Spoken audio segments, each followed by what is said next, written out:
વાસુદેવેન્દ્ર યોગીન્દ્રમ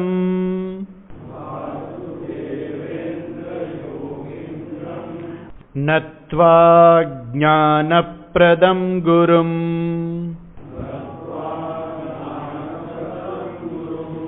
મુમુક્ષૂણાં હિતાર્થાય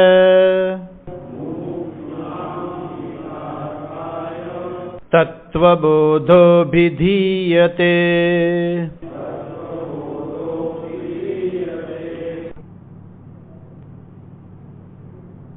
આત્મા કહ સ્થૂલ સૂક્ષ્મ કારણ શરીરાત વ્યતિરિક્તઃ પંચકોશાતીતઃ સન્ન અવસ્થાત્રય સાક્ષી સચ્ચિદાનંદ સ્વરૂપઃ સન્ન યહ તિષ્ઠતિ સ આત્મા.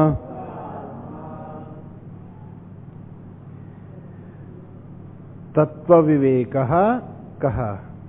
ગઈ વખતે આપણે જોયા હતા ત્યાં આપણે જોયું આત્મા સત્યમ તદન્યત સર્વમ મિથ્યા.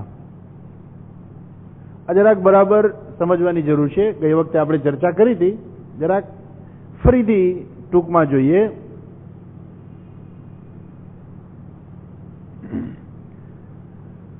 સત્યમ શબ્દ છે.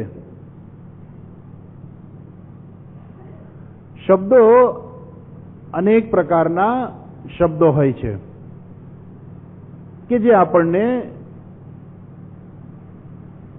શબ્દ બોલીએ એટલે મનમાં આપણને સ્ફુરણ થાય, એ વસ્તુનું સ્ફુરણ થાય. જેવો શબ્દ બોલાય એટલે તરત જ મનમાં સ્ફુરણ થાય. આપણે બોલીએ હાથી, એ શબ્દ જેવો તમારા કાનમાં પડે તરત જ તમને એક હાથી આકાર મનમાં ખડો થાય. આ સત્ય વસ્તુ સમજાવવા માટે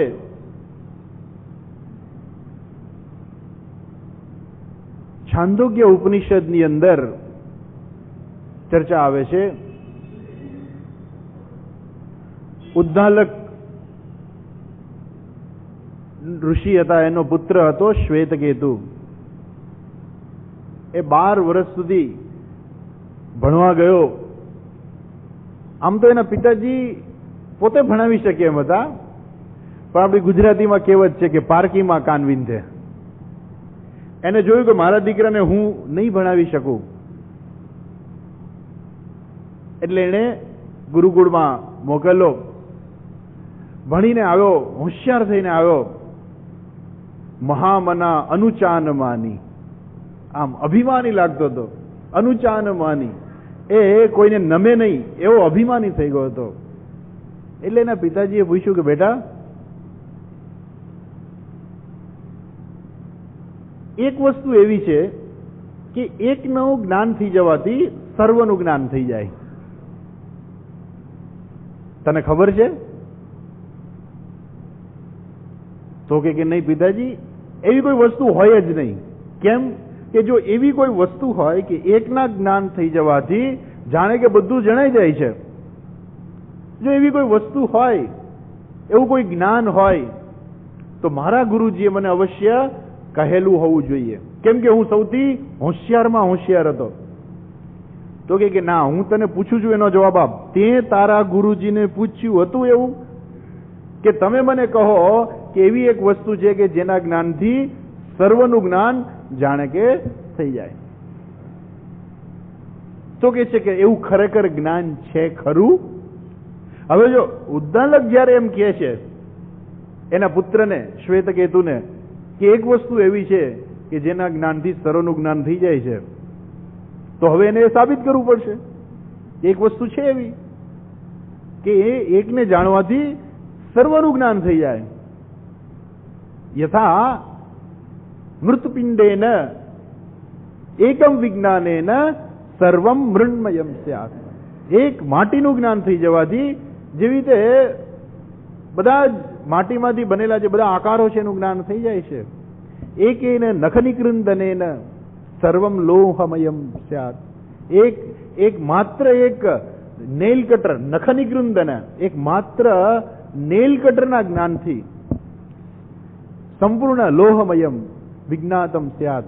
જે કંઈ લોખંડનું બનેલું છે એનું સર્વનું જ્ઞાન થઈ જાય એવી એક વસ્તુ છે કે જેના એકના જ્ઞાન થઈ જવાથી સર્વનું જ્ઞાન થાય છે.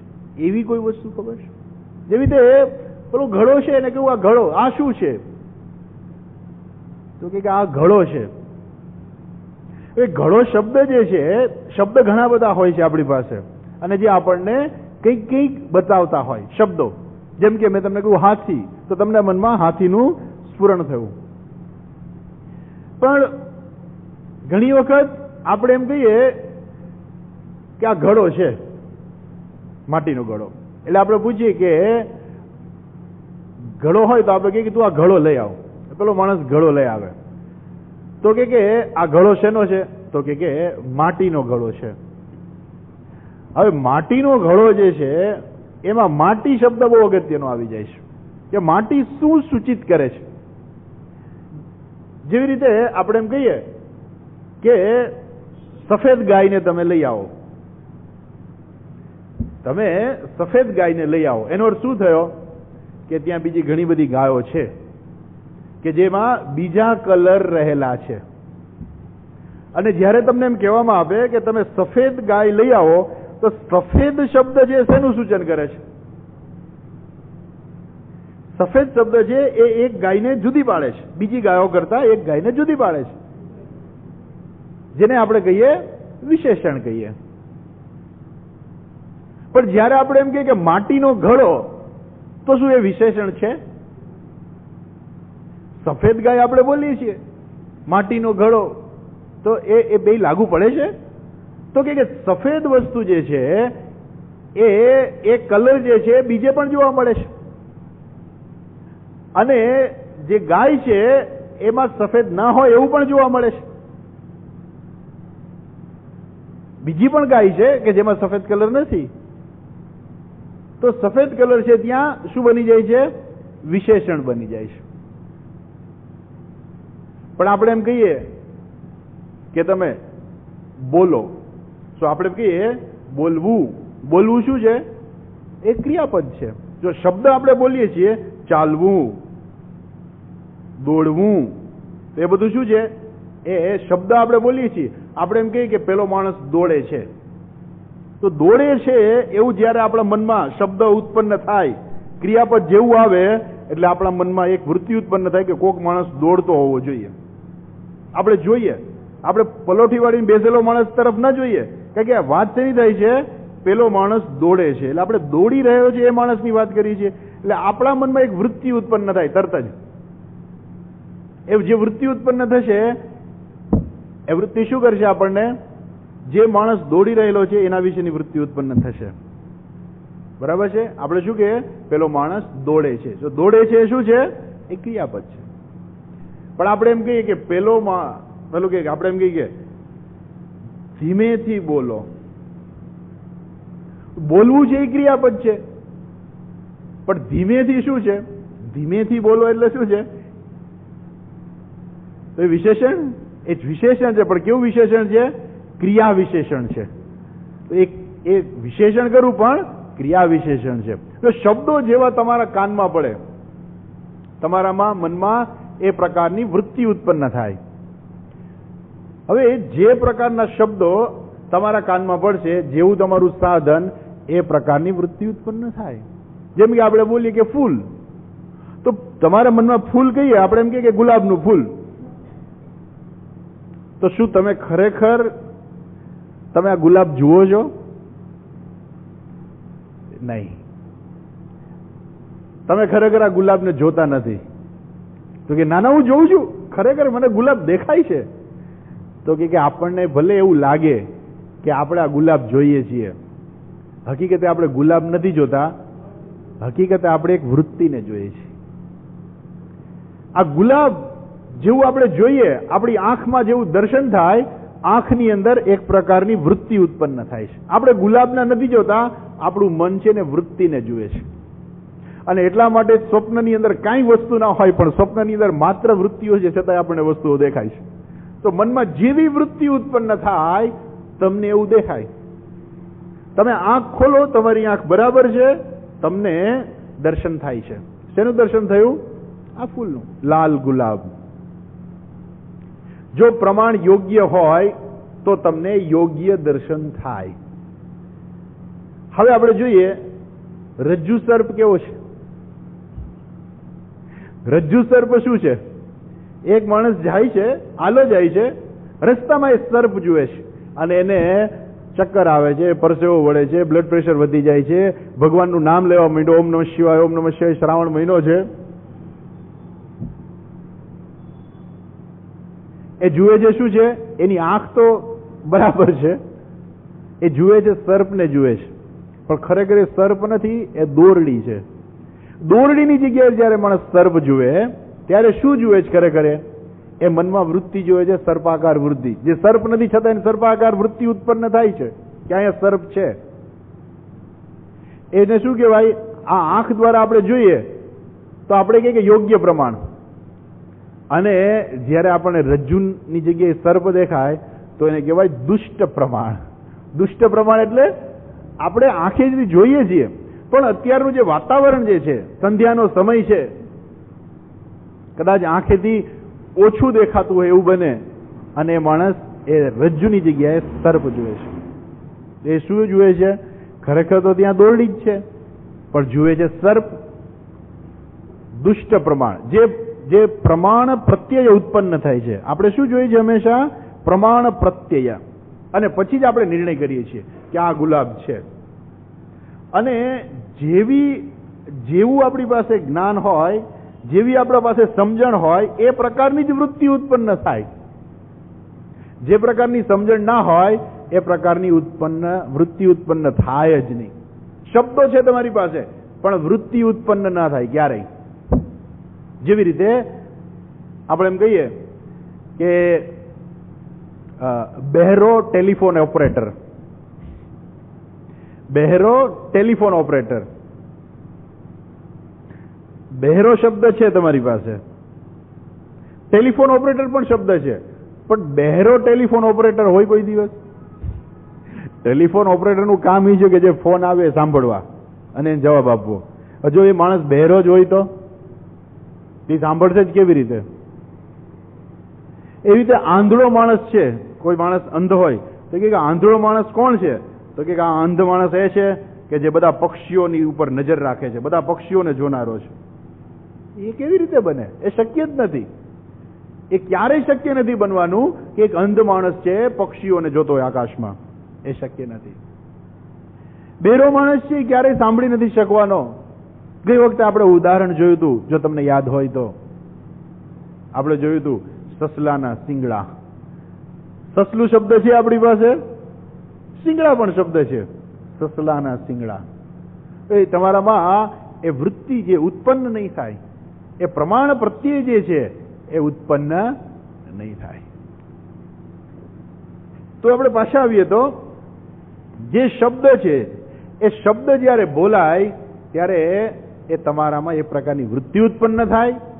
કાં તો શું થાય ખબર છે? કાં તો એ વૃત્તિ તમને સાચી ઉત્પન્ન કરે, કાં તો ખોટી ઉત્પન્ન કરે. એટલે આપણી પાસે ત્રણ શબ્દ છે અહીંયા. આત્મા, સત્યમ. તો આપણી પાસે ત્રણ શબ્દ છે. એક તો સત્યમ, તો સત્ય શું છે આપણે સમજવાનું છે. બીજો શબ્દ છે તુચ્છમ, અનૃતમ, જે ખરેખર છે જ નહીં. અને ત્રીજો શબ્દ છે મિથ્યા. આપણી પાસે આ ત્રણ શબ્દો છે. હવે એ ત્રણેય શબ્દોને આપણે સમજવાના છે. સત્યમ કેવી રીતે, કોને સત્ય કહેવાય? તો કે દાખલા તરીકે આ તમને ગુલાબ જે દેખાય છે, તો હું તમને એમ કહું કે સસલાના શિંગડા તમને દેખાતા નથી, તો એ તો તુચ્છમ છે, અનૃત છે. પણ આ ગુલાબ તો તમને દેખાય છે ને, તો આ ગુલાબ તો સાચું છે કે ખોટું છે? તમે હાથમાં લઈને સૂંઘી શકો છો. ઘણીવાર ગુલાબ હોય પ્લાસ્ટિકનું ગુલાબ હોય. એટલે ગુલાબ તો હોય પણ કેવું હોય, આજકાલ બધી આવી પ્લાસ્ટિકની બધી વસ્તુ એટલી સરસ મળે ને કે દૂરથી તમને એમ જ લાગે કે આ ઓરિજિનલ છે, પણ એ કદાચ ઓરિજિનલ ના પણ હોય. પણ આ ગુલાબ તમે જુઓ છો, એ તમે હાથમાં લો, સૂંઘી જુઓ, સુગંધ બરાબર આવે છે. તમે પાંદડી પણ લઈ શકો હાથમાં, તમે ખાઈ પણ શકો કે હા બરાબર છે, ટેસ્ટ છે. આ પ્લાસ્ટિકનું નથી, આ શું છે? સાચું ગુલાબ છે. આ ગુલાબ કેવું છે? આ ખોટું છે કે સાચું છે? આ ગુલાબ સત્ય છે કે નહીં? સાચું છે કે નહીં? તો કે હા સત્ય છે. ગુલાબ શું છે? સત્ય છે. માટીનો ઘડો તમને દેખાય છે કે નહીં? તો કે હા દેખાય છે. પણ શ્વેતકેતુને કહે છે કે જો આ ઘડો, ઘડો શું છે? તો કે ઘડો સત્ય છે. તો કે આ ઘડો શેમાંથી બન્યો? તો કે માટીમાંથી. તો કે બેમાંથી સત્ય શું? ઘડો સત્ય કે માટી સત્ય? પ્રશ્ન થઈ ગયો. સાચું કોને કેવું? કેમ કે ઘડાને તમે અનૃત ના કહી શકો, કેમ કે તમે જુઓ છો. અને ઘડો પાણી ભરવામાં કામ લાગે છે, એટલે તમે એને કઈ કહી ના શકો. ઘડો સત્ય છે, કેમ કે એમાં જ પાણી ભરાય છે. માટીમાં પાણી નથી ભરાતું. માટીનો પિંડ હોય તો એમાં પાણી નથી ભરાતું, માટે ઘડો કેવો થઈ જાય? ઘડો સત્ય બની જાય છે. આ ખુરશી છે, બેસવામાં કામ લાગે છે. એ ખુરશી નથી તમે એવું ના કહી શકો. તમને દેખાય છે, તમે એમાં બેસો છો, માટે ખુરશી કેવી છે? સત્ય છે. આ ફૂલ કેવું છે? સત્ય છે, કેમ કે દેખાય છે. તો ઘડો સત્ય છે. તો હવે પ્રશ્ન એ છે કે શ્વેતકેતુ, તું કે માટી સત્ય કે ઘડો સત્ય? અને ઘડો સત્ય હોય તો માટી ક્યાં છે? તો કે માટી ઘડાની અંદર છે. માટી ક્યાં છે? આ ઘડામાં માટી છે. અચ્છા, તો ઘડામાં માટી ક્યાં રહેલી છે? જેવી રીતે આપણે એમ કહીએ કે આ ડબ્બીની અંદર સોનાનો સિક્કો છે, તો ડબ્બીમાં સોનાનો સિક્કો, તો ડબ્બી ખોલો ને પછી તમને સોનાનો સિક્કો દેખાય. એમ જો ઘડાની અંદર માટી હોય તો ઘડો તમારે ખોલવાનો છે કે માટી દેખાય? ઘડાનું વજન છે, કોનું વજન છે? ઘડાનું વજન છે, માટીનું વજન છે. ઘડો બન્યો એ પેલા ઘડો શું હતો? માટી હતો. ઘડો તૂટી ગયા પછી ઘડો શું રહેશે? માટી. અત્યારે શું છે? ઘડો છે એ શું છે? અત્યારે માટી છે.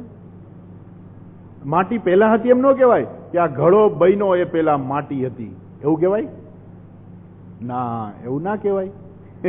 કેમ કે ઘડો બન્યો પેલા માટી હતી, તો ઘડો બની ગયા પછી માટી ક્યાં ગઈ?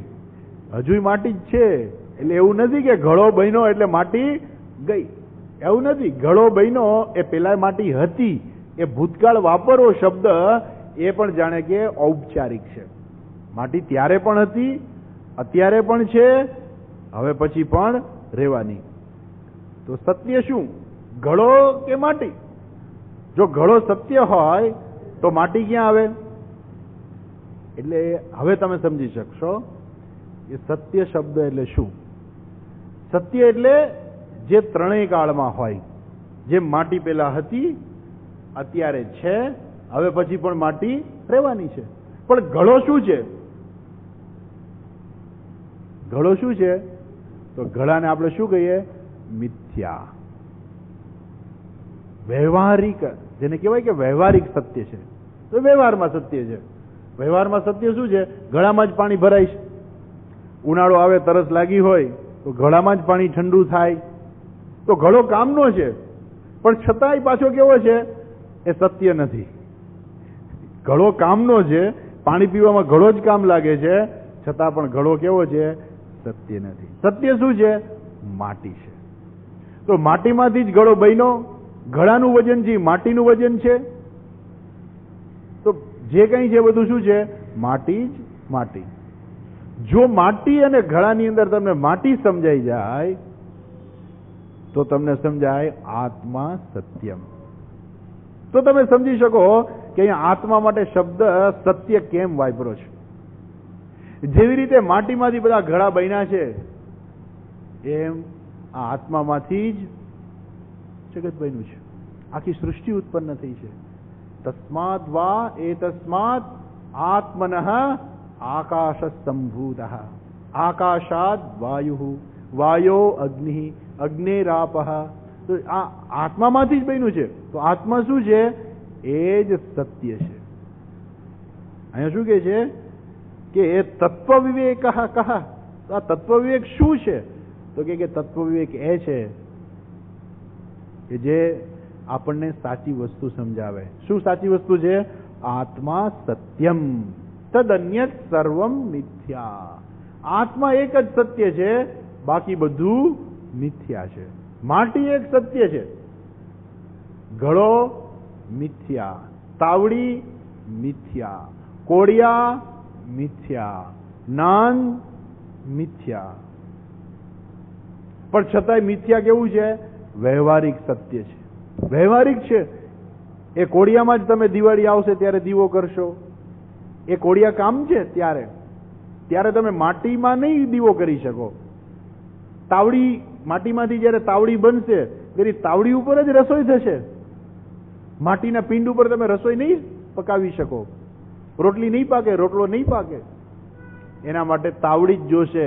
પણ છતાંય તાવડી કેવી છે? મિથ્યા. એટલે માટે આપણી પાસે 3 શબ્દો છે, બરાબર સમજો. સત્ય, મિથ્યા અને અનૃત. સત્ય એટલે જે ત્રણેય કાળમાં હોય. માટી પેલા હતી, અત્યારે છે, હવે પછી રહેવાની છે. આ જગતની અંદર કઈ વસ્તુ એવી છે કે જે ત્રણેય કાળમાં છે? તો કે એક જ છે એવી વસ્તુ, એ છે આત્મા.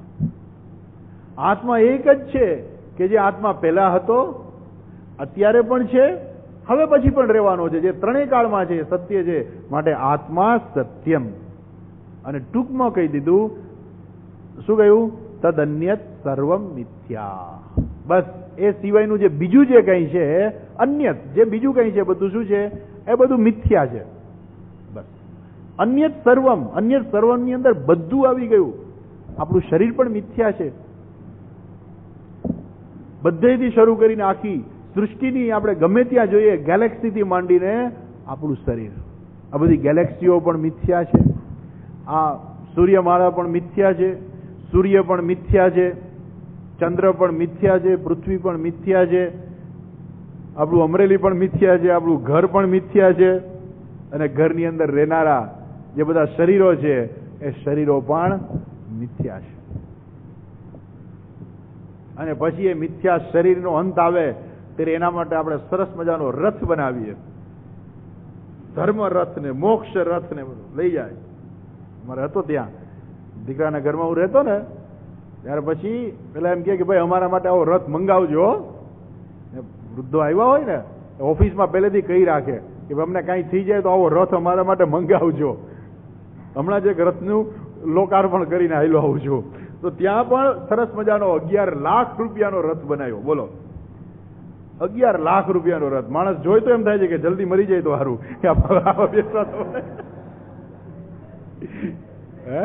સરસ મજાનો 11 લાખ રૂપિયાનો રથ. કેવું છે આ દુનિયાની અંદર? જો માણસ જીવતો હોય ત્યાં સુધી એની કોઈ કિંમત ના હોય, પણ મરી જાય એટલે 11 લાખ રૂપિયાના રથમાં એને સુવડાવીને લઈ જાય. જીવતા નહીં, જીવતા માણસને અંદર બેસવાની મનાઈ, એને તો બાજુમાં બેસવાનું. કોક ગુજરી ગયું હોય તો એને બાજુમાં બેસવાનું, પણ અંદર એને સુવાની મનાઈ જીવતા માણસને. એ માણસ જયારે મરી જાય પછી જ એને અંદર સુવાની પરવાનગી મળે, એ બીજાને સુવડાવી દે. પણ જીવતા હોય ત્યાં સુધી. એટલા માટે, શા માટે? કેમ કે જ્યાં સુધી માણસ જીવે છે ને ત્યાં સુધી એનો અહંકાર છે. પેલો અહંકારી માણસ જીવે છે. હું છું, હું કંઈક છું, મેં કંઈક કર્યું છે ને, હું આટલો દાની છું, હું આટલો મોટો છું ને, એનો અહંકાર જીવે છે ત્યાં સુધી. પણ જેવો એ અહંકાર એ આ શરીરમાંથી નીકળી જાય છે બહાર, પછી ઈશ્વર સૃષ્ટિ છે. આ સૃષ્ટિ આખી ઈશ્વરે બનાવેલી છે. પછી જે શરીર પડ્યું છે ને એ ઈશ્વર છે. અને એટલા માટે આપણે બધા એને હાથ જોડી છે. ખરેખર દરેક ઈશ્વરની જ અભિવ્યક્તિ છે, પણ પેલો અહંકાર હોવાને કારણે એ ઈશ્વરને આપણે ઓળખતા નથી. દરેક વ્યક્તિ ઈશ્વર છે, દરેક વ્યક્તિ ઈશ્વરનું સ્વરૂપ છે, પણ જ્યાં સુધી એને જ્ઞાન નથી કે હું ઈશ્વરનું સ્વરૂપ છું, ત્યાં સુધી એ અજ્ઞાની જ છે. અને એ અહંકારી જ એ પોતાનો અહંકાર લઈને એ ફૈરે જ રાખે છે જન્મ મરણના ચક્રમાં. પણ શરીર, આ સ્થૂળ શરીરમાંથી જેવો એ અહંકાર સૂક્ષ્મ શરીર સાથે નીકળી ગયો, પછી જે વૈધું એ કોણ વૈધું? એ શરીર, એ સ્થૂળ શરીર પડ્યું છે. એ શું છે? એ ઈશ્વર સૃષ્ટિ છે. ઈશ્વરે બનાવેલું આ સૃષ્ટિ છે. માટે આપણા શાસ્ત્રની અંદર પણ કહેલું છે કે મૃત શરીરને હંમેશા સન્માનપૂર્વક અગ્નિદાહ આપવો, અથવા તો એને જમીનમાં સન્માનપૂર્વક એને જમીનમાં દાટી દેવું, અથવા તો એને નદીમાં વહેવડાવી દેવું. હવે નદીમાં ન વહેવડાવાય, હવે સમય પૂરો થઈ ગયો. હવે નદી જ નથી વહેતી, ક્યાં તમે વહેવડાવવા જશો? અને પછી ગંગામાં ને કોઈ જાય તો હવે એ વખતના જમાનામાં આપણા દેશની સંખ્યા એટલી બધી ઓછી હતી કે ત્યારે વાંધો ન આવતો, પણ હવે એટલી બધી સંખ્યા વધી ગઈ છે. આપણા દેશની વસ્તી એટલી વધી ગઈ છે કે જો માણસ બધા એમાં જ નાખવા જાય તો પછી ક્યાંય જગ્યા જ ન રહે. આખું ગંગાનો પ્રવાહ બગડી જાય. ગંગા ઓટો પ્યોરિફાઈ છે. આ દુનિયાની અંદર એક અને એક માત્ર નદી એવી છે કે જેની અંદર ઓટો પ્યોરિફાઈ સિસ્ટમ છે. બીજા કોઈ પાણીની અંદર ઓટો પ્યોરિફાઈ નથી. દુનિયાની બીજી અનેક નદીઓ છે. ગમે તે નદીની અંદર તમે કોઈ પ્રાણી છે, શબ છે, કોઈ તમે નાખો તો એ પાણી બગડી જશે. જ્યારે ગંગાનો પ્રવાહ જે કેવો છે કે જેની અંદર ઓટો પ્યોરિફાઈ સિસ્ટમ છે, એટલે એ પાણી બગડેલું હોય થોડા સમયમાં એની મેળે પાછું શુદ્ધ થઈ જાય. પણ ઓટો પ્યોરિફાઈની પછી કંઈક તો મર્યાદા હોય ને. દીકરાના ઘરમાં પેલું પાણીનું ફિલ્ટર અમે લગાડ્યું તો હજુ મહિનો ના હાલે ત્યાં બગડી જાય. મહિનો ના, 2 મહિના ના થાય બગડી જાય. એટલે પેલા બોલાવ્યા ભાઈને, રાજકોટ આશ્રમમાં પણ આ જ તકલીફ. પેલા ભાઈને બોલાવ્યા, એ કે તમારે અહીંયા એકે ફિલ્ટર નહીં હાલે. કેમ? કે આમાં ક્ષાર જ એટલા બધા છે કે આ મશીન જ બગડી જાય છે. તો જ્યારે વધારે પડતા ક્ષાર હોય તો મશીનને પણ બગાડી નાખે. એમ ગંગાની અંદર જ્યારે વધારે પડતી અશુદ્ધિ થઈ જાય તો પછી એ ગંગા પણ કેવી રીતે શુદ્ધ રહે? આજે એટલા માટે ગંગા શુદ્ધિકરણનો પ્રોજેક્ટ લેવામાં આવ્યો છે. એનીવે આપણે પાછા આવીએ તો એ જે શરીર જે છે એ શરીર ઈશ્વર સૃષ્ટિ છે. એ શરીરને આપણે સન્માનપૂર્વક આપણે એનો અંતિમ ક્રિયા કરીશું. કોઈ પણ ધર્મની અંદર તમે જાઓ એ દરેક શરીરને સન્માનપૂર્વક એની અંતિમ ક્રિયા કરવામાં આવે છે. કેમ? કે ઈશ્વરની અભિવ્યક્તિ છે. એ પછી માત્ર ઈશ્વર જ રહે છે, પેલો અહંકાર જતો રહ્યો. બીજા દ્રષ્ટિકોણથી પણ જોઈ શકાય છે, ફરી આપણે ક્યારેક જોઈશું.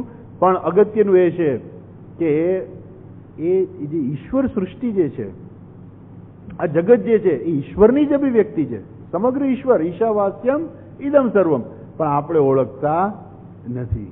એ આત્મા એટલે હું, એ આત્મા સત્યમ, એ જે આખું ઈશ્વર, આ જે સૃષ્ટિ છે એ ખરેખર આત્માની જ અભિવ્યક્તિ છે, પણ આપણે એને ઓળખતા નથી. અને જ્યાં સુધી માણસ એને ઓળખે નહીં ત્યાં સુધી એનો અહંકાર ચાલુ જ રહે છે. જન્મ મરણનું ચક્ર પણ ચાલુ રહે છે. અહીંયા બતાવે છે, શું બતાવે છે? કે આ બધું જે અત્યાર સુધી માન્યતા હતી બધી ખોટી છે. પેલો માનતો કે હું સત્ય છું, અમારું શરીર સત્ય છે, આ જગત સત્ય છે, આ સૃષ્ટિ સત્ય છે. એ કહે છે કે આ બધું તત્ સર્વમ અન્યત મિથ્યા. હવે મિથ્યા તમને ખબર પડી ગઈ બરાબર. ઘડો શું છે? મિથ્યા છે. ઘડો મિથ્યા છે એનો અર્થ એવો નહીં કે ઘડો નથી. ઘડો મિથ્યા છે એનો અર્થ એવો નથી કે ઘડો કઈ કામનો નથી. મિથ્યા શબ્દનો અર્થ એવો નથી કે વસ્તુ કામની નથી. ઘડો છે, મિથ્યા છે અને કામનો પણ છે. ક્યાં સુધી? જ્યાં સુધી જરૂર છે, ઉપયોગી છે ત્યાં સુધી. એવી જ રીતે આ જગત છે, મિથ્યા છે. સર્વમ અનિત્યમ, મિથ્યા. આ બધું મિથ્યા છે પણ છતાંય કામનું છે. જ્યાં સુધી આપણે જીવીએ છીએ ત્યાં સુધી દરેક વસ્તુ આપણે જરૂરી છે, કામની વસ્તુ છે અને આપણને કામ પણ લાગે છે. બીજી વસ્તુ કામ નહીં લાગે. તમને ઘડો જ કામ લાગશે, માટી કામ નહીં લાગે. પાણી પીવા માટે ઘડો જ કામ લાગશે. પણ એ મિથ્યા છે, બરાબર સમજવું જોઈએ. જો એ મિથ્યા બરાબર સમજાય તો સત્ય પણ સમજાય. જો તમે ઘડાને બરાબર સમજો અને માટીને બરાબર સમજો તો તમને સત્ય શબ્દ શું સૂચવે છે. જેમ આપણે જોયું કે બધા શબ્દો અલગ અલગ પ્રકારના છે. આપણે જોયું કે ફૂલ, તો ફૂલથી તમારા મનમાં એક વૃત્તિ ઉત્પન્ન થાય. હાથી, તો હાથીની વૃત્તિ ઉત્પન્ન થાય. આપણે બધા શબ્દો પણ જોયા કે અમુક શબ્દો કેવા છે? એડજેક્ટિવ છે, તો સફેદ ગાય, સફેદ ગાય શું છે? સફેદ ક્રિયા વિશેષણ. સફેદ છે વિશેષણ છે. ધીમેથી બોલો તો ધીમેથી શું છે? ક્રિયા વિશેષણ છે. બોલો વિશેષણ છે, ક્રિયાપદ છે. તો આ બધું જે શબ્દો જે છે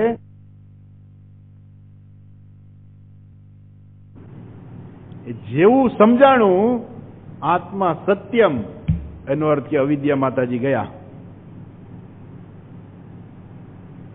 અવિદ્યા માતાજી ગયા. સત્યમ આત્મા સત્યમ તત્સર્વમ અનિત્યમ મિથ્યા ઇતિ. અચ્છા, આત્મા સત્યમ છે. તો કહે છે કે હવે પ્રશ્ન એ થાય છે, જો આપણે જોઈએ આગળ વાંચી લીધું, આત્મા કહા, કે આત્મા શું છે? આત્મા કોણ છે? કહા, આત્મા શું છે? બરાબર આ શાસ્ત્ર તત્વબોધ એવું છે ને, બરાબર એવું આમ જેને કહેવાય ને કે આમ પોઈન્ટ ટુ પોઈન્ટ પકડે. અને એવું પોઈન્ટ ટુ પોઈન્ટ પકડે કે કોઈ માણસને ન સમજાય એવું બને જ નહીં. પેલી વિડીયો ગેમ્સ હોય ને એની અંદર માણસ કોમ્પ્યુટરની સાથે ચેસ રમે, પછી કોમ્પ્યુટર સાથે ચેસ રમે ને તો કોમ્પ્યુટર એવું પાવરફુલ હોય કે ધીમે ધીમે ધીમે ધીમે એને બરાબર દબાવી દે, પછી હરાવી નાખે. એમ અહીંયા પણ શાસ્ત્ર એવું કરે છે કે માણસની જે બધી માન્યતાઓ છે ને એને ધીમે ધીમે ધીમે ધીમે દબાવે, ચારે બાજુથી બધું સમજાવે કે જો આ છે એટલે ગયું એક બાજુ, આ છે ગયું એક બાજુ. હવે બતાવે છે કે આત્મા કોણ છે, શું છે આત્મા? તો કે છે સ્થૂલ સૂક્ષ્મ કારણ શરીરાત વ્યતિરિક્તમ. આપણા 3 પ્રકારના શરીરો છે. સ્થૂળ શરીર જે આપણે જોઈએ છીએ, જે આપણે આંખ ખોલી અને જે શરીર દેખાય એને કહેવાય સ્થૂળ શરીર. સૂક્ષ્મ શરીર જે આ સ્થૂળ શરીરની અંદર રહેલું છે, જ્યારે મૃત્યુ થાય ત્યારે એમાંથી સૂક્ષ્મ શરીર નીકળી જાય છે, એ સૂક્ષ્મ શરીર. આપણે એમ કહીએ ને કે પેલા ચંપકલાલ ગયા, ચંપકલાલ ગયા, ગયા એટલે શું થયું? જે ગયા એ પેલું સૂક્ષ્મ શરીર ગયું. ચંપકલાલ નામનું જે આપણે ઓળખતા હતા એનું સૂક્ષ્મ શરીર હતું, એ સ્થૂળ શરીર છોડીને જતું રહ્યું. એ સૂક્ષ્મ શરીર અને એ બે શરીરનું જે કારણ જે છે એને કહેવાય કારણ શરીર. સ્થૂલ સૂક્ષ્મ કારણ શરીરાત વ્યતિરિક્ત. પંચકોશાતીત, 5 પ્રકારના કોષ. કોષ એટલે ઢાંકે, વસ્તુને ઢાંકી દે. જો વસ્તુ ઢંકાયેલી હોય, જેવી રીતે ઘણી બધી વસ્તુ ઢંકાયેલી હોય છે. આજથી 50-100 વર્ષ પહેલા કોમ્પ્યુટર ઢંકાયેલા હતા. હવે કોમ્પ્યુટરનો જમાનો આવી ગયો. પહેલા કોમ્પ્યુટર ઢંકાયેલા હતા. આજથી 200 વર્ષ પહેલા કદાચ આપણે એમ કહીએ અણુ બોમ્બ, પરમાણુ બોમ્બ, એ બધા ઢંકાયેલા હતા. હવે એ વૈજ્ઞાનિકોને એનું દર્શન થયું, એની શોધ થઈ. તો પેલા આ બધું વસ્તુ શું હતું? ઢંકાયેલું હતું. શું લોકોને પેલા ખબર નહોતી કે આ કોમ્પ્યુટર કેવી રીતે કામ કરે છે? અત્યારનું જે કોમ્પ્યુટર છે, પેલા લોકોના મનમાં કલ્પના જ નહોતી કે આવી રીતે એક પ્રકારનું કોમ્પ્યુટર બનાવી શકાય. તો એક વૈજ્ઞાનિકને વિચાર આવ્યો, બીજાને આવ્યો, એ લોકો એકબીજાનું સંકલન કરતા ગયા અને ધીમે ધીમે તમે કલ્પના ન કરી શકો એટલું કોમ્પ્યુટર કામ કરે છે. ઇન્ટરનેટ આવી ગયું. 1 સેકન્ડની અંદર આખી દુનિયામાં તમારે જ્યાં લેટર મોકલવો હોય ત્યાં મોકલી શકો. પોસ્ટ ઓફિસ વાળા નકામા થઈ ગયા. આવ 1 સેકન્ડમાં તમે અહીંથી ક્લિક કરો, તમારો લેટર ગમે ત્યાં પહોંચે. એક નહીં, તમારે 100 લેટર મોકલવા હોય તો 1 સેકન્ડમાં 100 લેટર બધી જગ્યાએ ઓલ ઓવર વર્લ્ડની અંદર પહોંચી જાય. પહેલા નહોતું આવું. બધી શોધ થઈ, પણ આ બધી શોધ થઈ શું હતું? એ કઈ બનાવ્યું નહીં. આ બધી વસ્તુ કેવી હતી? આ સૃષ્ટિમાં છુપાયેલી હતી, સંતાયેલી હતી. અને વૈજ્ઞાનિકોએ શું કર્યું? એને બધું બહાર લાવ્યા. અચ્છા, જે ઢંકાયેલું હોય, જે વસ્તુ જેને ઢાંકે એને કહેવાય કોષ કહેવાય. કોષ છે એટલે શું? ઢાંકે વસ્તુને. એમ આ 5 પ્રકારના કોષ છે જેનાથી આત્મા ઢંકાયેલો છે. કોષ ઇવ કોષઃ, ખરેખર કોષ નહીં, જાણે કે કોષ. જાણે કે આત્માને ઢાંકે છે. કે ઢંકાયેલો તો પછી આપણે એને ખોલવો પડે ને. કે જાણે કે, કેમ જાણે કે? ખરેખર નથી ઢંકાયેલો, તમારી સામે જ છે, તમને 24 કલાક એ આત્મા તમને દેખાય છે, પણ છતાંય તમે એને નથી જોઈ શકતા, એટલે કહેવાય ઢંકાયેલો છે. અને એના 5 વિભાગ કર્યા એટલે કહેવાય પંચકોશાતીત. એ 5 પ્રકારના જે કોષ છે એનાથી આત્મા અતીત છે, જુદો છે. અવસ્થાત્રય સાક્ષી. આપણી 3 પ્રકારની અવસ્થા છે, એનો સાક્ષી છે આત્મા. 3 અવસ્થા કઈ છે? જાગ્રત અવસ્થા, સ્વપ્ન અવસ્થા અને સુષુપ્તિ અવસ્થા. જાગ્રતની મને ખબર છે કે અત્યારે જગતમાં શું થઈ રહ્યું છે. જેવી હું આંખ ખોલું મને બધું દેખાવા માંડે, જાગ્રતમાં મને જ્ઞાન થાય છે. એ જાગ્રત અવસ્થાનો પણ હું સાક્ષી છું. સાક્ષી એટલે અલગ. સાક્ષી એનાથી કોઈ દિવસ લેપિત ન થાય. સાક્ષી એને કહેવાય કે જે લેપિત ન થાય, જે એની અંદર ઇન્વોલ્વ ના હોય, એનાથી જુદો હોય, એને કહેવાય સાક્ષી. તો હું જાગ્રત અવસ્થાનો સાક્ષી છું. જે કંઈ જાગ્રત અવસ્થામાં બને છે બધું મને ખબર છે. એટલું જ નહીં, સ્વપ્ન અવસ્થાનો પણ હું સાક્ષી છું. સ્વપ્ન અવસ્થામાં પણ જે કંઈ બને છે એ પણ મને ખબર પડે છે. એટલું જ નહીં, સુષુપ્તિનો પણ સાક્ષી છું. અને એટલા માટે જાગ્યા પછી આપણે એમ કહીએ કે આહા બહુ સરસ ઊંઘ આવી ગઈ. પણ ઊંઘતા હતા ત્યારે મને ખબર નથી કે ઊંઘી રહ્યો છું, કેમ કે ત્યાં પેલો અહંકાર નથી, એટલે મને ખબર નથી. પણ પેલો અહંકાર કેવો છે? સુષુપ્ત છે. જાગીએ એટલે પાછો અહંકાર જાગૃત થઈ જાય. એટલે એ કેવું છે? અવસ્થાત્રય સાક્ષી. 3 અવસ્થાનો આત્મા સાક્ષી છે. અચ્છા, આ તો આ બધા નેગેટિવ શબ્દો છે, બધા નેગેટિવ છે. આ પેલા બધા શબ્દો કેવા છે? નેગેટિવ. આનાથી જુદો, આનાથી જુદો, આનાથી જુદો. પણ છે કોણ? સ્થૂલ સૂક્ષ્મ કારણ શરીરાત વ્યતિરિક્ત, એનાથી જુદો. પછી પંચકોશાતીત સન, એનાથી જુદો. અવસ્થાત્રય સાક્ષી, એનાથી જુદો. પણ ભાઈ છે કોણ? એ તો કયો? સચ્ચિદાનંદ સ્વરૂપ. એ કોણ છે? સત ચિત આનંદ સ્વરૂપ. આ બધા શબ્દોનું પાછળ વર્ણન આવશે ત્યારે જોઈશું આપણે વિસ્તારથી. યહ તિષ્ઠતિ સ આત્મા. જે આ પ્રકારનો છે ને એ છે આત્મા. તો અહીંયા ટૂંકમાં કહી દીધું, હવે એનો વિસ્તાર આવે છે. જુઓ, આપણે વિસ્તારમાં જોઈએ. સ્થૂલ શરીરમ કિમ, સ્થૂલ શરીરમ કિમ. આ સ્થૂળ શરીર શું છે? કેમ કે આગળ કહ્યું ને કે આત્મા આનાથી જુદો છે. સ્થૂલ સૂક્ષ્મ કારણ શરીરાત વ્યતિરિક્ત. તો આ સ્થૂળ શરીર શું છે? તો કે સ્થૂળ શરીર દેખાય, સ્થૂળ શરીર, બસ. તો એ આવી ગયું એટલામાં. સ્થૂળ શરીર આવી ગયું એમ જ આવી ગયું, પણ જરાક એને બરાબર પોઈન્ટ ટુ પોઈન્ટ સમજાવે શાસ્ત્ર, કે જેથી તમારા મનમાં કોઈ પણ પ્રકારની શંકા ન રહે. સ્થૂળ શરીર એટલે શું?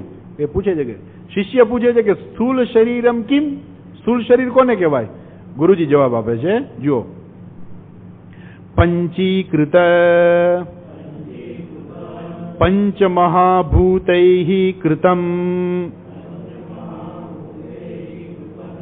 સત્કર્મજન્યમ સુખ દુઃખાદિ ભોગ આયતનમ શરીરમ અસ્તિ જાયતે વર્ધતે વિપરિણમતે અપક્ષીયતે વિનશ્યતિ ઇતિ ષડ્વિકારવત એતદ સ્થૂલ શરીરમ. આને સ્થૂળ શરીર કહેવાય. બહુ સ્પષ્ટ એની વ્યાખ્યા આપી દે છે. સ્થૂળ શરીર કોને કહેવાય? તો કે જે પંચીકૃત પંચમહાભૂતૈઃ કૃતમ. કૃતમ એટલે થયેલું, કરેલું, બનેલું. કોણે બનાવ્યું છે? કોના દ્વારા બનેલું છે? પંચીકૃત પંચમહાભૂતૈઃ કૃત. પંચીકૃત, જે પંચીકૃત થયેલા છે. આપણે આગળ પાછળથી જોઈશું પંચીકૃત એટલે શું.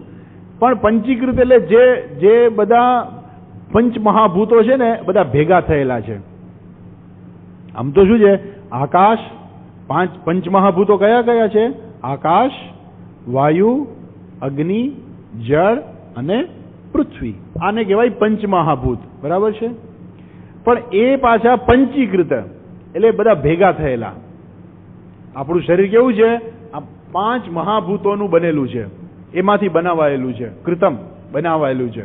5 મહાભૂતોનું બનેલું છે આ શરીર. આ શરીરની અંદર આકાશ તત્વ છે. ભૂખ લાગી તો આપણે કહીએ ને કે હવે પેટમાં ખાડો પડી ગયો છે.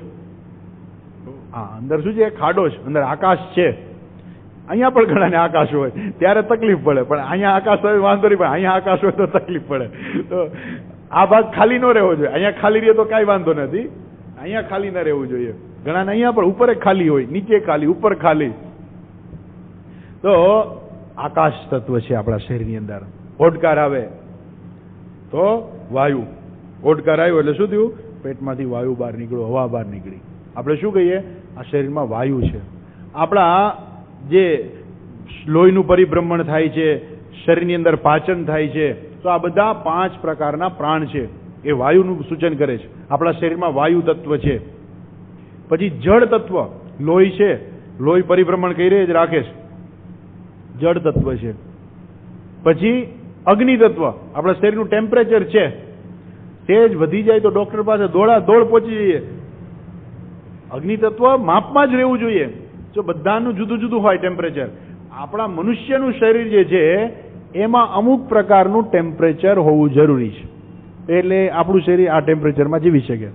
પણ આપણે મોકલી દીધા હોય તો કૈલાસની ઉપર છે ક્યાંય, અને સ્વેટર ના પહેર્યું હોય શું થાય? આપણું જય શ્રી કૃષ્ણ થઈ જાય, ઓમ નમઃ શિવાય થઈ જાય આપણું ત્યાં જ. આપણું શરીર અમુક વસ્તુ, અમુક ટેમ્પરેચર ખમી શકે છે, પણ એ ટેમ્પરેચર મેન્ટેન થવું જોઈએ. આપણા શરીરની અંદર જેટલું તાપમાન રહેવું જોઈએ એટલું જ રહેવું જોઈએ. જો જરાક વધી જાય તો તરત જ આપણે ડોક્ટર પાસે જઈએ કે ડોક્ટર સાહેબ તાવ આવી ગયો છે, અને ઘટવું ના જોઈએ. જો ઘટવા માંડે પેલા કહો હવે શરીર ધીમે ધીમે ઠંડુ પડવા માંડ્યું છે, એનો અર્થ કે હવે આ ભાઈ જય શ્રી કૃષ્ણ થવા માંડ્યું છે. એ શરીરનું તાપમાન છે શું છે? અગ્નિ તત્વ છે. અચ્છા, પછી શું કે છે? પંચમહાભૂતૈ કૃતમ, એટલે આકાશ, વાયુ, અગ્નિ, જળ અને પૃથ્વી. આ જે સ્થૂળ શરીર, આપણા હાડકા છે, ચામડી છે, આ બધું શું છે? એ પૃથ્વી તત્વમાંથી બનેલું છે. એટલે પંચમહાભૂતૈ કૃતમ, પંચીકૃત, ભેગા થયેલા, બધા ભેગા થયેલા છે અહીંયા. પછી ભેગા થયેલા અત્યારે નહીં સમજાવું, પછી બતાવીશ ભેગા થયેલા એટલે શું. અત્યારે આપણે એમ કહીએ કે ભેગા થયેલા છે, પછી પંચીકૃત પાછળ આવશે ત્યારે જોશું. એ પંચમહાભૂત આ શરીરની અંદર રહેલા છે. સત્કર્મજન્યમ, આ બહુ અગત્યનો શબ્દ છે. આ મનુષ્યનું શરીર મળ્યું છે ને, સત્કર્મજન્યમ. ભૂતકાળના પૂર્વ જન્મની અંદર આપણે કંઈક પુણ્ય કર્યા હશે ને, ત્યારે આ મનુષ્ય શરીર મળે. મનુષ્ય શરીર બધાને નથી મળતું. એના માટે આપણે શું કરવું પડે? પે કરવું પડે, પૈસા આપવા પડે. સત્કર્મ આપણે આપવું પડે. જો સત્કર્મ હોય તો મનુષ્ય શરીર મળે, નહીં તો ના મળે. અને એ પાછું સત્કર્મ પાકે તો. સત્કર્મ તો હોય માણસના ખાતામાં, પણ એ પાકે નહીં ત્યાં સુધી મનુષ્ય શરીર પણ ના મળે. એ સત્કર્મ જન્યમ, સત્કર્મ દ્વારા જન્મેલું. જ્યારે માણસે સત્કર્મો કર્યા હતા અને એ સત્કર્મ પાક્યું, ત્યારે મનુષ્ય શરીર મળ્યું. જંતુ નામ નરજન્મ દુર્લભમ. વિવેક ચૂડામણીની અંદર શંકરાચાર્યજી કહે છે, જંતુ નામ નરજન્મ દુર્લભમ. અનેક જીવો છે, અનેક જંતુઓ છે, અનેક પ્રાણીઓ છે, એમાં નરજન્મ છે એ દુર્લભ છે. મનુષ્ય શરીર છે એ પ્રાપ્ત કરવું બહુ મુશ્કેલ છે. કેમ? સત્કર્મ જન્યમ. માણસે જો સત્કર્મ કરેલા હશે ને તો જ મનુષ્ય શરીરની પ્રાપ્તિ થાય. અને એટલા માટે આ જગતની અંદર અનેક પ્રાણીઓ છે, પણ મનુષ્ય કેટલા છે? તો વિચાર કરો, કીડા મકોડા બધા કેટલા છે? કોકથી ઘણો તો ખબર પડે કે એક ઝાડમાં કેટલા કીડા છે, કેટલા મકોડા છે, કેટલી કીડીઓ રહે છે. ઇન્ફિનિટ, એના માટે ઇન્ફિનિટ શબ્દ છે કે તમે કોઈ દિવસ ગણી ના શકો. અસંખ્ય છે. એ બધા શું છે? એ બધાના કોઈના સત્કર્મ હજુ પાક્યા નથી. જેમ સત્કર્મ પાકે તો મનુષ્ય શરીર વળે. અને આપણે એમ કહીએ કે પેલા કરતા અત્યારે સત્કર્મ વધારે પાક્યા છે, એટલે ઘણા બધા મનુષ્યો આખી દુનિયાની વસ્તી વધતી જ જાય છે. કેમ કે જે લોકોએ સત્કર્મ કર્યા હતા એને મનુષ્ય શરીર પ્રાપ્ત થયું. જંતુ નામ નરજન્મ દુર્લભમ, અને એમાંય ગુરુજી જો પ્રાપ્ત થાય તો સૌથી શ્રેષ્ઠ છે. અધ્યાત્મની વાસના પ્રાપ્ત થવી કે મારે જ્ઞાન પ્રાપ્ત કરવું છે એવી કંઈક ઈચ્છા થવી એ અત્યંત દુર્લભ છે. અને પછી ગુરુજીની પ્રાપ્તિ એ પણ અત્યંત મુશ્કેલ છે. પણ પહેલા તો મનુષ્ય જન્મ જ મુશ્કેલ છે. કેમ? તમે જો બીજા બધા પ્રાણીઓ કેટલા દુઃખી હોય છે, તમે જોશો, તમે એનું જીવન જોશો તો તમે ગાયનું જુઓ, કૂતરાનું જુઓ. કૂતરો બિચારો એક રોટલી માટે ક્યાંથી ક્યાં જાય, કેટલાય તો એને લાકડી મારે ને પાટું મારે ને કેટલાય કરે. એમાં પાછું ભગવાન એનું મગજ એવું દીધું હોય કે કોક કૂતરું ભસે લઈને જવાબ તો દેવો જ પડે, કે એનું મગજ જ એવું ભગવાને બનાવેલું છે. એટલે એક ભસે એને જવાબ દેવો પડે. એટલું જ નહીં, બીજાને ઘૂસવા નહીં દેવાનું, એની વૃત્તિ એવી કે બીજું કૂતરું અહીંયા આવું જ ના જોઈએ ને. એનો પરિવાર હોય તો કઈ વાંધો નહીં, પણ બીજી શેરીનું કૂતરું અહીંયા આવે એટલે ધડબડાટી ચાલુ, આખી રાત ચાલશે એની ધડબડાટી, સૂશે નહીં, સવાર પડશે એટલે સુઈ જશે. પછી એ ભગવાન એનું શરીર, એનું મગજ જ એવું બનાવેલું છે કે એનું જીવન દુઃખી દુઃખી દુઃખી દુઃખી. તમે જાઓ, અજાણ્યા માણસ, તમે અજાણી શેરીમાં જાઓ એટલે કૂતરું ભસવાનું જ છે. ભલે તમે એને વિક્સની ગોળી આપો પણ એ ભસવાનું જ છે. પછી તમે વિક્સની ગોળી સ્વામીજી બ્રહ્માત્માનંદ એવું કહેતા, એક વખત પેલા ક્યાંય કોટાગીરી ગયા છે ને, ઊંટી પાસે કોટાગીરી છું, ક્યાં ગયા છે, પેલું કૂતરું, પેલા મોટા શેઠ, એનો બંગલો હતો, ખરેખર રાજાનો બંગલો હતો. એ આપણા એક ગુજરાતી ભાઈ લઈ લીધો આખો બંગલો, અને બહુ પૈસાવાળા, એટલે એને ત્યાં ચાનો બગીચો ને એવું બધું કર્યું ને આમ સરસ. અને સ્વામીજી તમે મારે ત્યાં આવો, એટલે સ્વામીજીને લઈ ગયા. હવે આવી જગ્યાએ એને સાચવ્યું હોય ત્યાં પાછા મોટા કૂતરા રાખ્યા સાચવવા માટે થઈને. જેવા સ્વામીજી ગયા ને ભસવા માંડ્યો, કારણ કે અજાણ્યા માણસ આવ્યા એટલે ભસશે. એ તો એને ભસવાનું ચાલુ કરી દીધું. સ્વામીજી કહે તું તારે ભસ, ચોકલેટ મારી પાસે લઈ જાજે, વિક્સની ગોળી હું તને આપીશ, બંધા નહીં તો વિક્સની ગોળી લઈ જાજે. પણ એ પૈસા વગર ન રહી શકે. બધા પ્રાણીઓ તમે જુઓ, હા કોક વળી એવા પ્રાણીઓ હોય બહુ પુણ્યશાળી હોય તો એને કારમાં ફરવાય મળે, કૂતરા કારમાં ફરતા હોય છે. હા, પણ છતાંય એનું જીવન તો એવું મર્યાદામાં જ રહેવાનું છે. જંતુ નામ નરજન્મ દુર્લભમ. ખૂબ આપણા પુણ્ય હોય ને ત્યારે પુણ્યના પરિપાક રૂપે જ આ મનુષ્ય જન્મ પ્રાપ્ત થાય છે. સત્કર્મ જન્યમ. કયા જન્મની અંદર આપણે કેટલા કર્મો કર્યા હશે અને આ જન્મમાં પાયકા. ખરેખર જેને કહેવાય ને કે આપણે આનંદની વાત છે કે આપણા પુણ્ય પાયકા. એટલું જ નહીં, આપણે શાસ્ત્ર પાસે આવી ગયા. કોણ આવે છે? કેટલાય મનુષ્યો છે, કેટલાયને તો વિચારે નથી આવતો, માત્ર એ જીવન આખું ભોગમાં જ જતું રહે છે, બે છેડા ભેગા કરવામાં જતું રહે છે, કોઈને ખાવાનું મળતું નથી, કોઈક પાસે ખૂબ ભોગ છે તો એને કોઈ દિવસ શાસ્ત્રનો, ઈશ્વરનો કોઈ વિચાર નથી આવતો. તો આપણે એવા પુણ્યશાળી છીએ કે આપણા સત્કર્મ તો પાક્યા, પણ સાથે સાથે આપણને શાસ્ત્ર ભણવા પણ મળ્યું. સત્કર્મ જન્યમ. તો એ પ્રકારના વિશિષ્ટ પ્રકારના સત્કર્મો પાક્યા ત્યારે આપણને આવું શરીર પ્રાપ્ત થાય. સત્કર્મ જન્યમ. પાછું કેવું છે? સુખ દુઃખાદિ ભોગ આયતનમ. આયતનમ એટલે આમ તો ખરેખર મહેલ થાય. આયતનમ એટલે મહેલ, કે જ્યાં રાજા રહેતો હોય. એમાં શરીરમાં પણ રાજા રહે છે. આ શરીર શું છે? ભગવાને શું કીધું? આ શું છે? નવદ્વારે પૂરે દેહી. આ નવદ્વાર વાળું એવું આ શરીર છે. એટલે આ શરીર શું છે? એક મહેલ છે, જ્યાં શું થાય છે? સુખ દુઃખ ભોગ આયતનમ. એ સુખ દુઃખ ભોગવવા માટેનું ઘર છે. આ ઘરમાં રહીને માણસ શું કરી શકે? સુખે ભોગવી શકે ને દુઃખે ભોગવી શકે. ભોગવી શકે નહીં અને ક્યારેક ભોગવવા પડે. કમ્પલસરી દુઃખ આવે જીવનમાં તો દુઃખે ભોગવવું પડે, સુખ આવે તો સુખે ભોગવવું પડે. એમાં કોઈને વાંધો નથી હોતો. દુઃખ આવે ત્યારે તકલીફ થાય, સુખ આવે ત્યારે કોઈ માણસ એમ નથી કહેતું ઘરે રે ભગવાન ક્યાં તે સુખ મોકલું, હે પ્રભુ દયા કર, એવું કોઈ નથી કહેતું. સુખ તો બોલે ત્યારે ભગવાન નહીં ભૂલી જાય માણસ, પણ દુઃખ આવે ત્યારે ભગવાન યાદ આવે, હે ભગવાન. જેવી પરીક્ષા નજીક આવે ને એટલે હનુમાનજીના મંદિરે નાળિયેર વધારવાનું શરૂ થઈ જાય, નાળિયેર વધી જાય વધારવાના. છોકરાઓની લાઈન લાગે દર્શન કરવા. કેમ?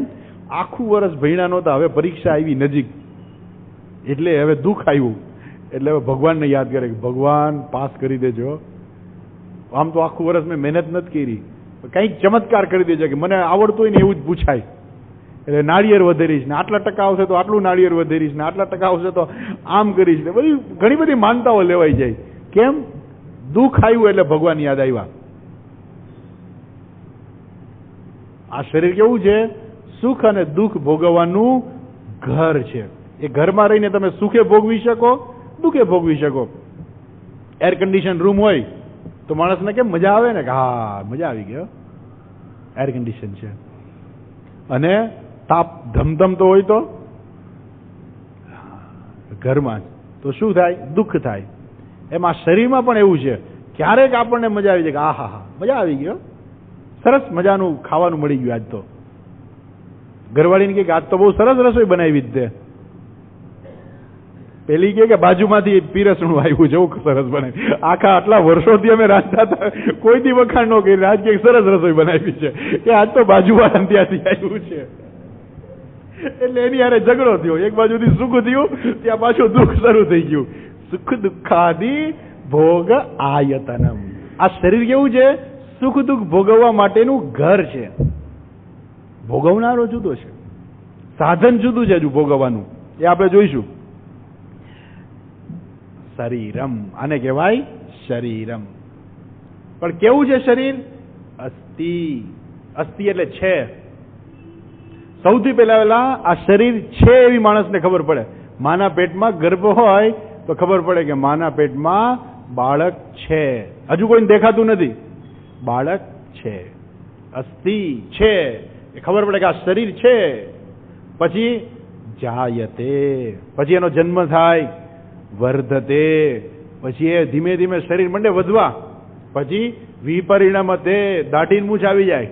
વિપરિણમતે અપક્ષીયતે, પછી ધોળાઈ થઈ જાય. અને છેલ્લે વિનશ્યતિ. આ નામ શરીર. અસ્થિ, આને કહેવાય ષડ વિકારવાન. 6 પ્રકારના વિકારો છે.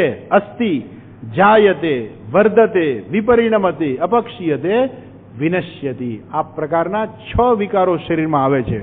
એને કહેવાય શરીરમ.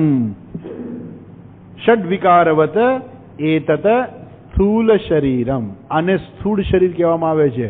આ કોણ છે? શરીર કેવું છે? ભોગવવા માટેનું, સુખ દુઃખ ભોગવવા માટેનું શું છે? શું છે? ઘર છે. ઘરને હું કહેવાય? હે? ઘરને હું ન કહેવાય. શાસ્ત્ર સ્પષ્ટ કરે છે કે આ તો ઘર છે, આ હું નથી. પછી હજી અંદર રહેલો હું છું એની હજુ વધારે સ્પષ્ટતા આપે છે. હું સુખી છું ને, હું દુઃખી છું ને, હું કામી છું ને, હું ક્રોધી છું ને, હું લોભી છું ને, એ બધું એ શું છે? હજુ આવે છે. શાસ્ત્ર બરાબર આત્માનું સ્પષ્ટ દર્શન કરાવી દે છે કે જો આ આત્મા. અત્યારે શું છે? અત્યારે નિષેધ કરે છે કે આ નથી, આ નથી, સ્થૂળ શરીર નથી. હું અત્યાર સુધી એમ જ માનતો હતો કે હું શરીર છું, હું લાંબો છું, હું ટૂંકો છું, હું કાળો છું, હું ગોરો છું, હું માનતો હતો કે હું છું. શાસ્ત્ર કહે છે કે એ તો ઘર છે, એ તું નથી. તું ઘરમાં તું રીએ છે ભાઈ. આ તો દ્વાર છે, પુરમ. આ તો શું છે? પુર છે, નગરી છે. આ નગરીમાં પેલું રાજા રહે છે. આ શરીર તો નગર છે. ઇદમ શરીરમ કૌંતેય ક્ષેત્રમિત્યભિધીયતે. આ શરીર તો ક્ષેત્ર છે, આ શરીર નગર છે. આ શરીર આ શું છે? ભોગ આયતનમ. સુખ દુઃખાદિ ભોગ આયતનમ. આ શરીરમાં બે ભોગવી શકાય છે. શું છે? સુખે ભોગવી શકાય, દુઃખે ભોગવી શકાય. પેલું હોય ને ઘણી વખત હેલ્થ ક્લબ હોય તો હેલ્થ ક્લબમાં આવે કે તમે વરાળથી સ્નાન કરો. અંદર જાય એટલે પેલી એકદમ વરાળ, ગરમી ગરમી ગરમી ગરમી. ઠંડા પાણીથી સ્નાન કરો તો બે અવેલેબલ છે. શું? ઠંડુ પાણી પણ અવેલેબલ છે ને વરાળે અવેલેબલ છે. એમાં શરીરમાં સુખે અવેલેબલ છે, દુઃખ પણ અવેલેબલ છે, બે ભોગવવાનું છે, સુખ દુઃખ, સુખ દુઃખાદિ ભોગ આયતનમ. પણ કાયમને માટે બધું નથી. એ શું છે? અસ્તિ જાયતે વર્ધતે વિપરિણમતે અપક્ષીયતે વિનશ્યતિ. આ શરીરમાં પાછો 6 વિકારે આવે છે. માત્ર એવું નથી કે આટલું જ છે, 6 વિકાર વાળું શરીર છે. પછી પેલું સૂક્ષ્મ શરીર કોને કહેવાય? સ્થૂલ સૂક્ષ્મ કારણ શરીરાત વ્યતિરિક્ત. તો આ સૂક્ષ્મ શરીર કોને કહેવાય? એની ચર્ચા આગળ છે, આપણે કાલે જોઈશું. ઓમ પૂર્ણમદઃ પૂર્ણમિદં પૂર્ણાત પૂર્ણમુદચ્યતે પૂર્ણસ્ય પૂર્ણમાદાય પૂર્ણમેવાવશિષ્યતે. ઓમ શાંતિ શાંતિ શાંતિ. હરિઃ ઓમ શ્રી ગુરુભ્યો નમઃ. હરિઃ ઓમ.